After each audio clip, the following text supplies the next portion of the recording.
হ্যাঁ হ্যাঁ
আসসালামু আলাইকুম স্যার। ওয়ালাইকুম আসসালাম।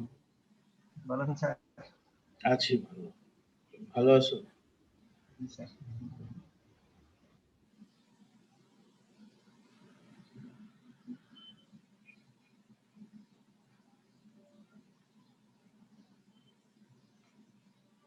উপস্থিতি তো কম দেখা যাচ্ছে।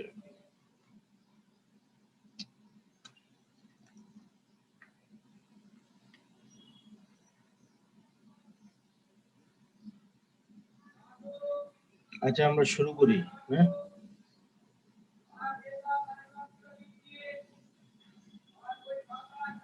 দেখো এখানে আমরা আজকে যেটা দেখবো সেটা হচ্ছে comparison of two survival curves. দুইটা সার্ভাইভাল কার্ভের comparison. Assumptions: while comparing two survival curves, the following assumptions are made. হ্যাঁ, দুইটা সার্ভাইভাল কার্ভ কম্পেয়ার করার সময় এই নিচের অ্যাজাম্পশন গুলো গ্রহণ করা হয়। হ্যাঁ, এক, the samples are independent and randomly selected. Independent, আমরা সাধারণত কোনো টেস্ট করার জন্য, কোনো কম্পেয়ার করার জন্য স্যাম্পল গুলোকে ইন্ডিপেন্ডেন্টলি ধরে থাকি এবং র্যান্ডমলি সিলেক্টেড না হলে তো আমরা ওই যে ইনফারেন্স করতে পারবো না, কোনো টেস্ট করা যাবে না। The censoring patterns are the same for both groups. দুইটা গ্রুপের জন্য সেন্সরিং প্যাটার্নটা একই রকম। The two population survival curves are almost parallel. That is S2T equal to S1T to the power theta for all t greater than theta greater than 0. মানে দুইটা survival curve parallel হবে, are parallel যদি হয় তাহলে তাদের ভিতর একটা relation এরকম থাকবে যে যেমন S2T equal to S1T to the power theta, মানে একটা যে সার্ভাইভাল ফাংশন আছে তার উপর থিটা পাওয়ার দিলে সেটা আরেকটা সমান হচ্ছে, এরকম একটা রিলেশন এস্টাবলিশড হবে। হ্যাঁ, এরকম একটা রিলেশন থাকবে যদি দুইটা প্যারালাল হয়। A quick way to check assumption 3, এই যে 3 নাম্বার অ্যাজাম্পশনটা আছে, ধরা হলো যে দুইটা সার্ভাইভাল ফাংশন প্যারালাল, সেটা টেস্ট করার জন্য একটা কুইক ওয়ে আছে। হ্যাঁ, সেটা আমরা এখন আলোচনা করব। এখানে কয়েকটা স্টেপ, 3টা step. Determining the PL estimates of S1T and S2T. S1T মানে কি? সার্ভাইভাল ফাংশন, প্রথম স্যাম্পল থেকে যে সার্ভাইভাল ফাংশন পাবো, আর S2T দ্বিতীয় স্যাম্পল থেকে যে সার্ভাইভাল ফাংশন পাবো। এটার PL এস্টিমেট বের করতে হবে। আমরা শিখেছি PL এস্টিমেট কিভাবে বের করা হয়, আমরা শিখছি। তারপর বি তে বলা হচ্ছে plotting log e base minus log e base S2T and log e base minus log e base S1 hat T against T. এই দুইটাকে প্লট করব। হ্যাঁ, এখানে দেওয়া আছে, মানে দুইবার লগ নেওয়া হয়েছে, একবার লগ নিয়ে তার আগে মাইনাস সাইন আছে, তার আবার লগ ই বেস, তারপরে আবার আরেকটা যেটা সেটা একই প্রক্রিয়ায় দুইবার লগ নেওয়া হয়েছে। এই দুইটা রেখা পাবো আমরা, বা দুইটা ঠিক রেখা না, দুইটা মানে ওই যে পরবর্তী চিত্র আছে, মানে দুইটা কার্ভ পাবো, দুইটার জন্য দুইটা কার্ভ পাবো। হ্যাঁ, এই দুইটা প্লটিং করতে হবে। প্লটিং করে সি তে আমরা বলতেছি the resulting figures should be approximately parallel with the difference. হ্যাঁ, এই যে রেজাল্টিং ফিগারটা কি হবে? approximately parallel with the difference, এই যে এই differences being fairly constant as function of t. এই যে দুইটা কার্ভের ইকুয়েশন আছে, এই ডিফারেন্সটা মানে কি বলে কি, এই ডিফারেন্সের এটা প্যারালাল হবে, মানে ওই যে চিত্রের পরবর্তী পৃষ্ঠায় আমরা চিত্র আঁকছি তাতে বোঝা যাবে।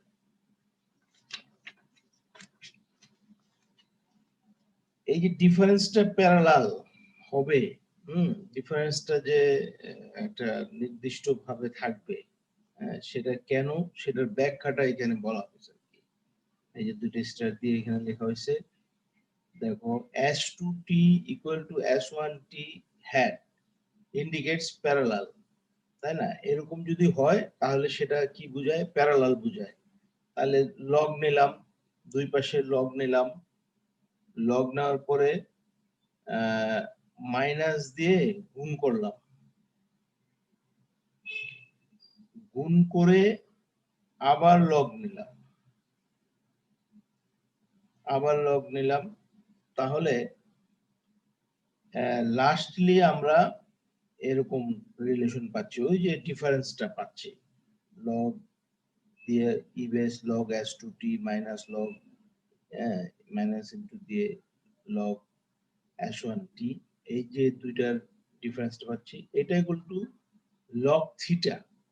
লগ থিটা মানে এখানে কি কনস্ট্যান্ট, কারণ থিটা কনস্ট্যান্ট।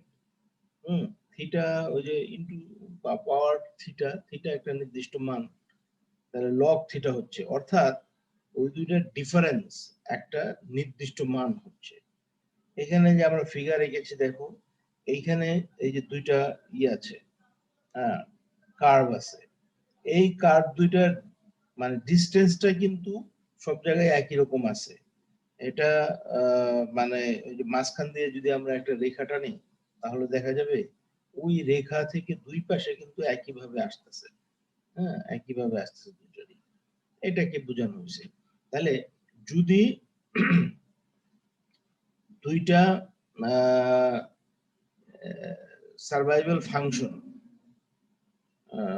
প্যারালাল হয়, তাহলে এই রকম একটা দুইটা কার্ভ পাওয়া যাবে যার ডিফারেন্সটা মোটামুটি একই রকম, তাই না? ওই 3 নাম্বার অ্যাজাম্পশনকে আমরা কুইক টেস্ট করি আর কি, যে ঠিক আছে কিনা। যদি এরকম কার্ভ হয় তাহলে ঠিক আছে, প্যারালাল। আচ্ছা, এরপরে log rank test for two groups, এটাকে আবার মেন্টাল হ্যান্ডজেল টেস্ট বলা হয়। মানে মেন্টাল হ্যান্ডজেল টেস্ট যে করেছে সেটা হচ্ছে কি লগ র্যাঙ্ক টেস্ট বেসড।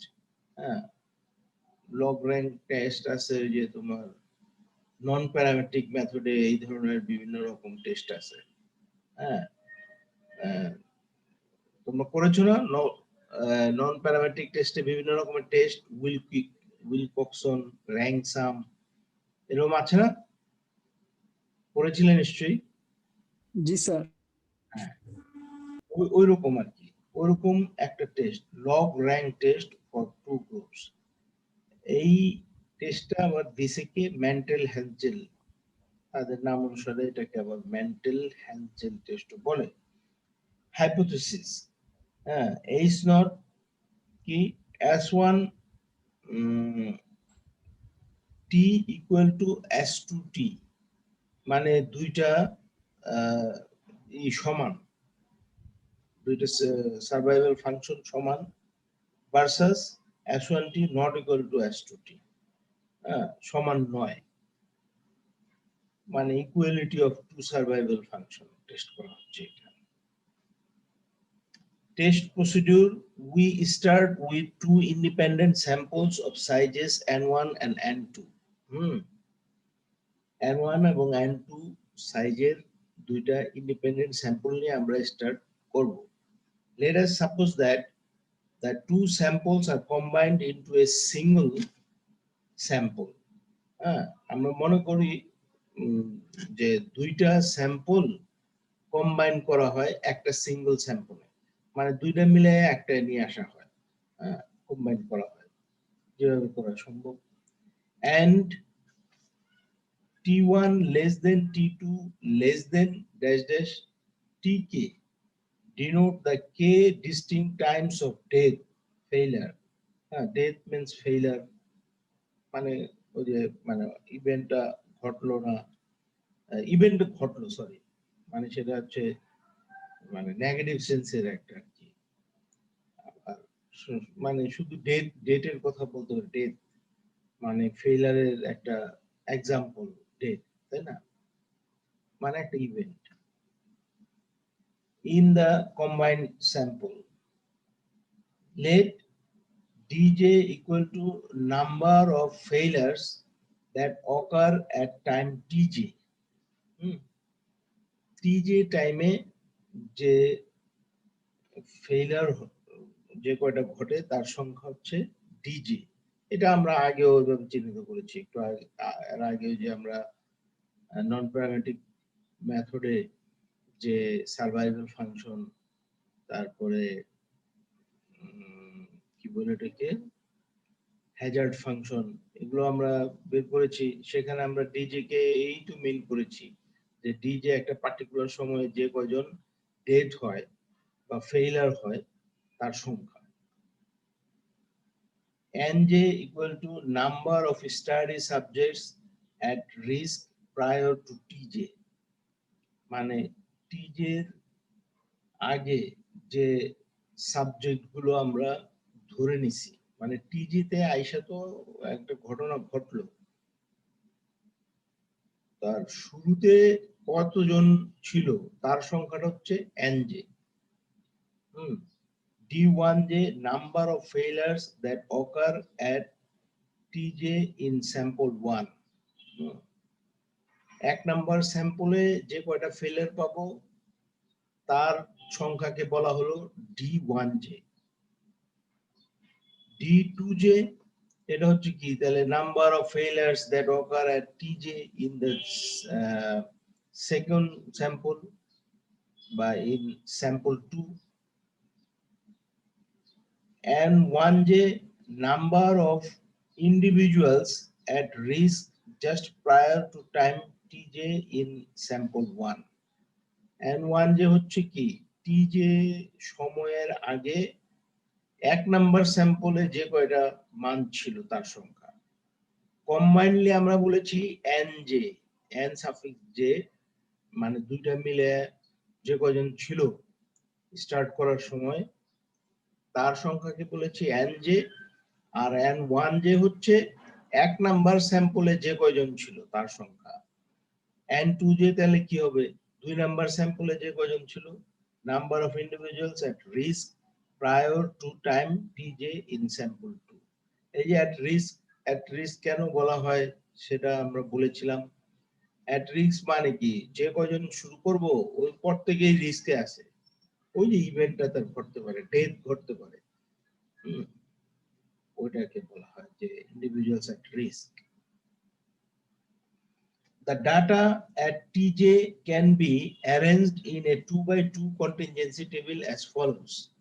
ওই যে টিজে তে আমরা যে ফলাফল পাবো তাকে একটা 2x2 কন্টিনজেন্সি টেবিলে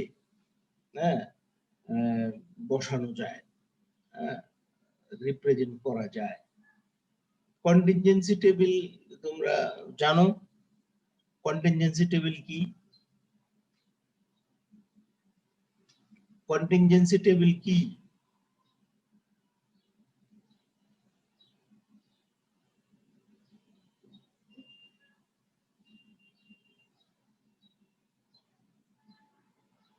বলো,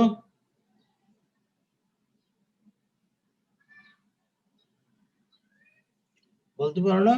কন্টিনজেন্সি টেবিল পড়েছো না?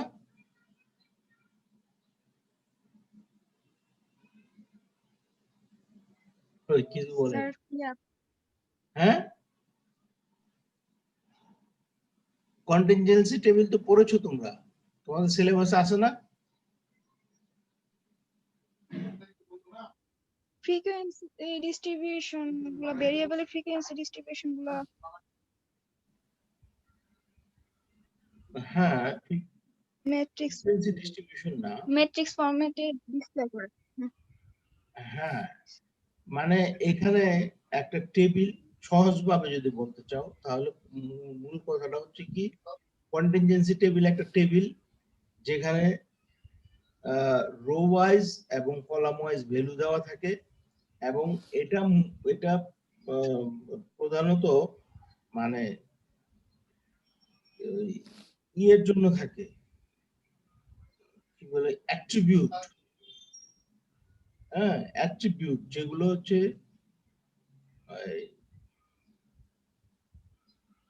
কি বলে এটাকে, নন কাউন্টেবল, মানে ওই যে পরিমাপ করা যায় না এরকম ভেরিয়েবল সাধারণত থাকে, তাই না? যেমন colour, categorical variable, categorical variable, সাধারণত ক্যাটাগরি, দুইটা ক্যাটাগরিক্যাল ভেরিয়েবল লাগবে, দুই পাশে দুটো থাকবে, একটা রো ওয়াইজ একটা কলাম ওয়াইজ। তো এইখানে আবার সবসময় যে দুইটাই ক্যাটাগরিক্যাল হতে হবে এমন কোনো কথাও নাই। সময়তে আমরা একদিকে একটা নন ক্যাটাগরিক্যাল দিতে পারি, মানে দ্যাট ইজ কন্টিনিউয়াস ভেরিয়েবলটা আমরা সেট করতে পারি যদি সম্ভব হয়, ওটাকে ইয়ে টেবিল দিয়ে দিয়ে আমরা বসাবো। ডিসক্রিট মানে, কিন্তু একটা সাধারণত ওই যে ক্যাটাগরিক্যাল থাকবে, তাই না? মানে সাধারণভাবে দুইটাই ক্যাটাগরিক্যাল হয়, কিন্তু এর ব্যতিক্রম হতে পারে।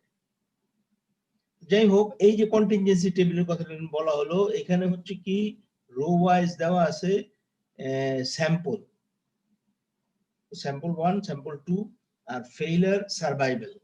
হ্যাঁ, তাহলে দেখো 1 নাম্বার স্যাম্পলের ফেইলার হচ্ছে D1J, 2 নাম্বারের D2J, ওই যে উপরে কিন্তু এগুলো আমরা বললাম।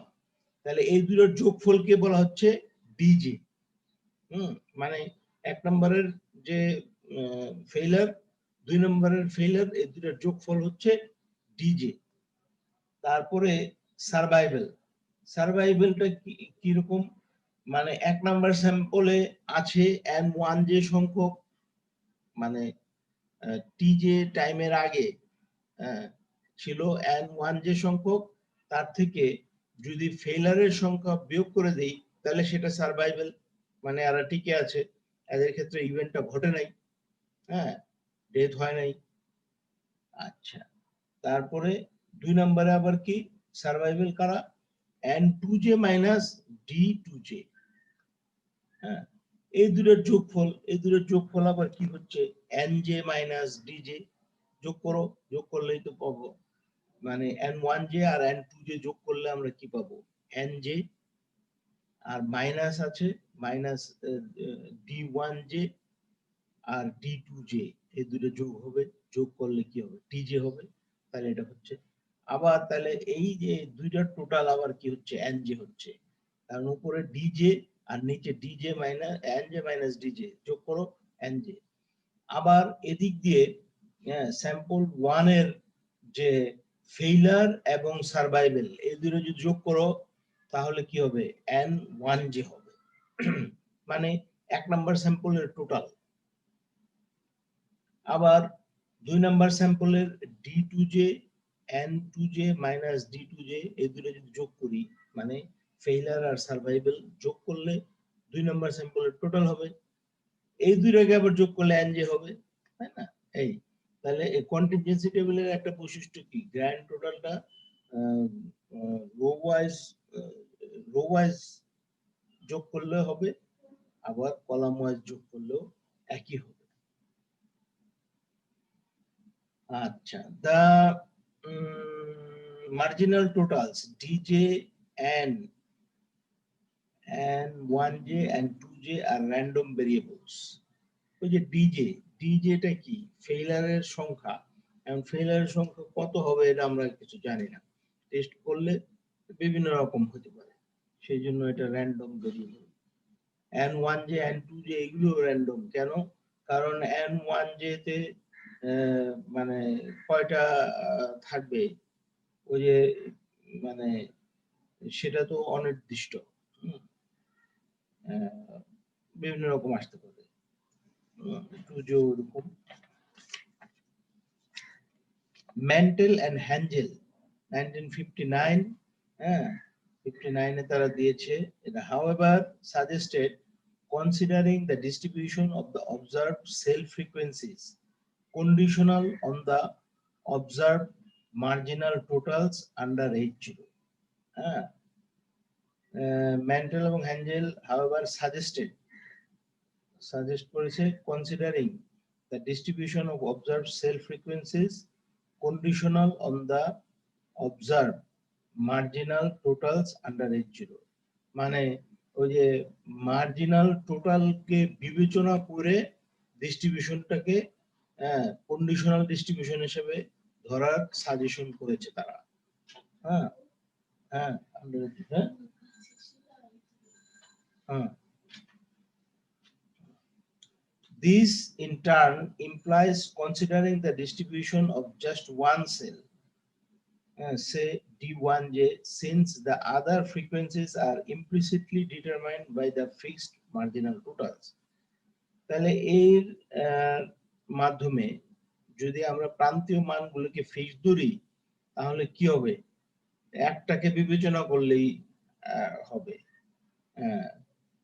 যেমন D1J কে বিবেচনা করেছে তারা, D1J D2J এই দুইটাই কি ফেইলার, এই দুইটা ফেইলারকে বিবেচনা না করে একটাকে বিবেচনা করলেই হবে, কেননা মার্জিনাল টোটাল আবার ফিক্সড। তাহলে D1J যদি বিবেচনা করি তাহলে D2J ও নির্ধারিত হয়ে যাবে, কারণ এই দুইটার যোগফল প্রান্তে গিয়ে সমান হতে হবে। প্রান্তীয় যে মানটা মার্জিনাল যে DJ এর মাধ্যমে D1J কে যদি আমরা বিবেচনা করি তাহলে D2J অটোমেটিক এসে যাবে। Since the other frequencies are implicitly determined by the fixed marginals, আচ্ছা ওই কথাটা। Under the null hypothesis, the distribution of D1J can be shown by to be hypergeometric. এই null hypothesis এর আন্ডারে the distribution of D1J can be shown to be hypergeometric. এই D1J এর ডিস্ট্রিবিউশনটা হাইপারজিওমেট্রিক অনুসরণ করে নাল হাইপোথিসিস এর আন্ডারে। এটা তাহলে হাইপারজিওমেট্রিক ডিস্ট্রিবিউশন যদি অনুসরণ করে তাহলে ওই যে D1J কে আমরা ভেরিয়েবল ধরতেছি, D1J হচ্ছে ভেরিয়েবল, P of D1J দিয়ে অবলিক দিয়ে DJ DNJ, এগুলো এই দুটো হচ্ছে কি প্যারামিটার, ইকুয়াল টু এখানে কি লেখা হলো DJ by D1J NJ minus DJ C, তাই না, এটা কিন্তু C, তাই না, ওই ব্র্যাকেট ক্লোজ করে বলে এগুলো কি বোঝায়, C বোঝায়। D NJ minus DJ C NJ minus DJ minus N1J plus D1J, আর নিচে হচ্ছে NJ C N1J।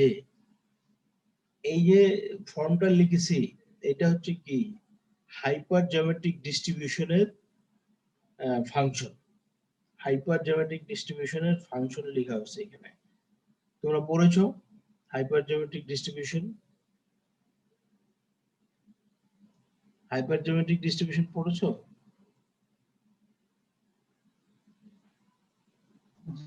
জি স্যার, পড়েছিলাম স্যার। পড়েছিলাম। ওখানে মূল ঘটনাটা কি মনে আছে কিছু?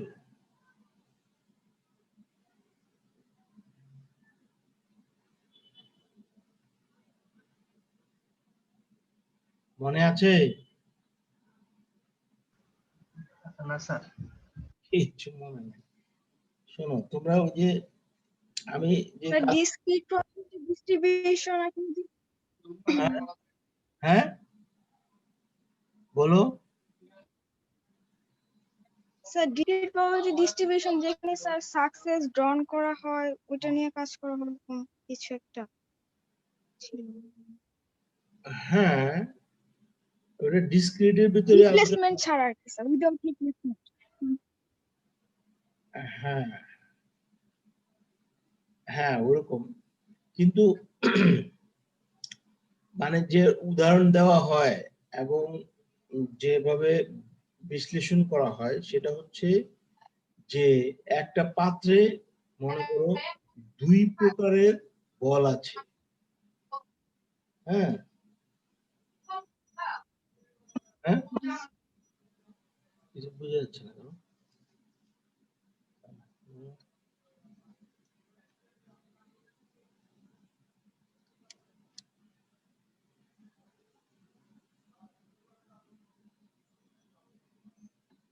কিছু বলেছিলে আর? স্যার না স্যার ঠিক আছে। আচ্ছা, একটা পাত্রে দুই প্রকারের বল আছে, একটা লাল আরেকটা মনে করো কালো। তো আমরা প্রথমে কি করব, লাল বল থেকে কয়টা আসে সেটা দেখব, আর কালো বল থেকে কয়টা আসে সেটা দেখব। এই দুইটার গুণ করব। ওই যে দেখো উপরে কিন্তু দুইটা ইয়ের গুণ আছে, দুইটা মানে ওয়ের। যত প্রকারের লাল বল আসা যায় তার সংখ্যা গুণ যত প্রকারে কালো বল আসা যায় তার সংখ্যা। এই দুটো গুণ করলাম, গুণ করে তাকে ভাগ করা হয় মোট বল থেকে যে কয়টা স্যাম্পল নিলাম তার সংখ্যা। মানে ওখানে ধরো কালো বল আছে কে, লাল বল আছে কে সংখ্যক, আর তাহলে কালো বল আছে কয়টা? সহজ উত্তর কি হবে? মোট বল আছে ক্যাপিটাল এন সংখ্যক। হ্যাঁ, মোট বল আছে ক্যাপিটাল এন সংখ্যক, আর লাল বল আছে কে সংখ্যক। হ্যাঁ, তাহলে কালো বল কয়টা আছে? সহজ উত্তর আছে কিন্তু sir n minus k sir. n minus k. এই তাহলে মনে করো আমরা স্মল n সংখ্যক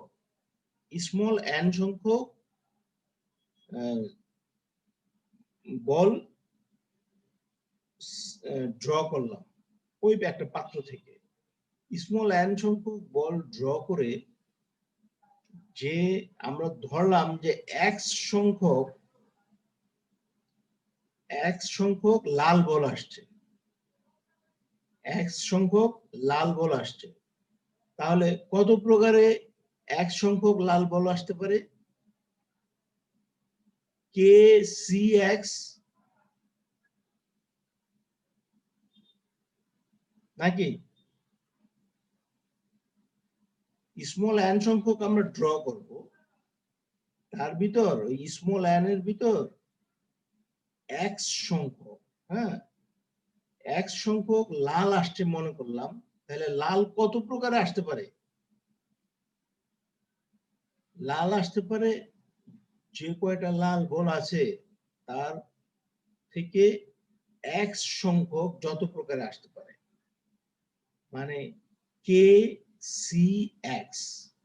কে সি এক্স ওইটাকে আবার এরকম লেখা যায় কে নিচে এক্স ব্র্যাকেট ক্লোজ, এটাই কে সি এক্স, তাই না? তাহলে এইখানে জি স্যার। দেখো ডিজে সংখ্যক কি আছে? ডিজে সংখ্যক হচ্ছে ডেথ বা ফেইলার, তার থেকে মানে এটা হচ্ছে লাল বল, ঠিক আছে? তার থেকে আমি ওই যে D1J সংখ্যক নিলাম, D1J সংখ্যক, এটা আমার ভেরিয়েবল। ওই যে দেখো P of D1J লিখছি। D1J মানে কি? এক নাম্বার স্যাম্পলে যে কয়টা ডেথ হয়েছে তার সংখ্যা, that is K C X এর জায়গায় হচ্ছে ডিজে সি D1J। এরপরে বাকিটা আমরা কি নিব? ওই যে ক্যাপিটাল এম মাইনাস কে, মানে টোটাল থেকে কে বিয়োগ করলে বাকিটা হচ্ছে কালো। এম মাইনাস কে সি দিয়ে কি নিব? মানে small n minus x, small n minus x, কারণ টোটাল আমরা মানে স্যাম্পল নিয়েছি স্মল এন সংখ্যক, তার ভিতর থেকে এক সংখ্যক লাল ধরেছি, তাহলে বাকিটুক কালো। তাহলে স্মল এন মাইনাস এক সংখ্যক হচ্ছে কালো। তাহলে আমাদের কি হবে? Capital M minus K C N minus x, তাই না? তাহলে এখন দেখো ওই যে ক্যাপিটাল এম মাইনাস কে, ক্যাপিটাল এন মাইনাস কে এর পরিবর্তে ক্যাপিটাল এন এর পরিবর্তে হচ্ছে এন জে,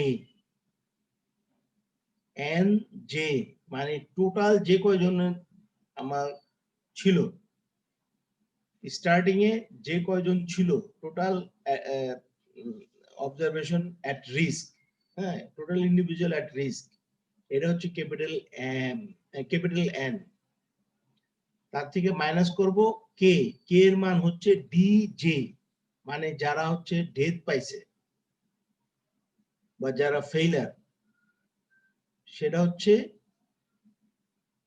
কে। আর নিচে হওয়ার কথা ছিল small n minus x, small n minus x. তো এইখানে স্মল এন মাইনাস এক্স না হয়ে কি হয়েছে, ওই যে N C X equal to আমরা লিখতে পারি N C N minus X, N C X এটা মানে সাধারণভাবে একটা রুল আছে, কিন্তু এন সি এক্স মানে যে কোনো একটা N C X equal to আমরা লিখতে পারি N C N minus X. এটা জানো তো, এটা ইন্টারমিডিয়েটে পড়ার কথা।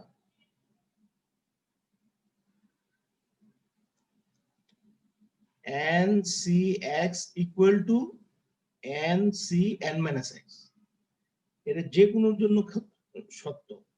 তো এইখানে আমাদের হওয়ার কথা ছিল যেটা এক্স না হয়ে, এক্স মিন্স মানে এক্স এর পরিবর্তে যে কয়টা থাকে ওই কয়টার সংখ্যা, সেটা আমরা বিয়োগ করে লিখলাম ওই যে এন মাইনাস এক্স, ওই সূত্র অনুযায়ী আমরা এখানে লিখেছি। দেখো উপরে যেটা আছে, হ্যাঁ সেটা N J minus D J minus N one J minus D one J. ওই যে মাইনাসের যদি ব্র্যাকেটটা উঠায় দেই তাহলে প্লাস হয়ে যাচ্ছে। এটা দেখলে বুঝতে পারবা, সহজ আছে, অসুবিধা নাই। মানে এখানে আমরা উপরের মানটা থেকে বিয়োগ করে আবার লিখছি, ওই যে এখানে দেখো সাইড নোট আমি দিয়ে দিয়েছি ncx equal to ncn minus x used in the second part of numerator। এই যে নিউমারেটর উপরে যে রাশিটা লিখলাম আমরা, এখানে তো একটা নিউমারেটর একটা ডিনোমিনেটর, উপরে হচ্ছে কি নিউমারেটর। তো নিউমারেটর দুইটা পার্ট, প্রথম একটা দ্বিতীয়টা, দ্বিতীয়টায় এন সি এক্স না লিখে N C N minus X লেখা হয়েছে। অর্থাৎ ওই যে আমরা, তোমরা বইতে দেখলে বুঝতে পারবা, যদি কালো বল কয়টা আসবে, ওই যে স্যাম্পলের ভিতর কয়টা আসবে, স্যাম্পলের সংখ্যা হলো স্মল এন, স্মল এন থেকে এক্স সংখ্যক চলে গেল লাল বল, তাহলে ওই যে স্যাম্পল তো ড্র করছি স্মল এন সংখ্যক, বাকি টুক আসবে কালো বল থেকে, তার মানে স্মল এন মাইনাস এক্স সংখ্যক আসবে কালো বল থেকে। তো স্মল এন মাইনাস এক্স সংখ্যক এর পরিবর্তে আমরা কি লিখেছি, ওই n capital n minus k minus small n minus x. ওই মাইনাস এক্সটা প্লাস হয়ে যাবে যদি ওই যে ব্র্যাকেটটা উঠে দেই, ওইভাবে লেখা আছে, একটু দেখবে তাহলে বুঝতে পারবে। তাহলে এইভাবে একটা মানে দেখা গেল যে এরকম আকার দাঁড়াবে, হাইপোজিওমেট্রিক ডিস্ট্রিবিউশন ফলো করলে এরকম হবে ফর্মটা। এখানে ব্র্যাকেটে আমরা লিখে দিয়েছি এন জে, হ্যাঁ এন জে কি, patients at T J can be thought of as finite population. হ্যাঁ এন জে কে ওই যে ফাইনাইট পপুলেশন, ওই যে একজন বললা না যে এখানে নির্দিষ্ট পপুলেশন থেকে ওই যে উইদাউট রিপ্লেসমেন্ট করতে হবে কেন, মানে নির্দিষ্ট যাতে থাকে। তো এই যে এন জে হচ্ছে কি আমরা ফাইনাইট পপুলেশন ধরতে পারি, ওই যে এন জে মানে ক্যাপিটাল এন, স্মল এন যেটা হচ্ছে capital N, classified into two groups. হ্যাঁ ওই যে DJ, patients died at TJ, TJ সময়ে যে পেশেন্ট মারা গিয়েছিল সেটা হচ্ছে ডিজে, সেটাকে একটা ক্যাটাগরি ধরতে পারি, দ্যাট ইজ লাল বল। হ্যাঁ, এটা মানে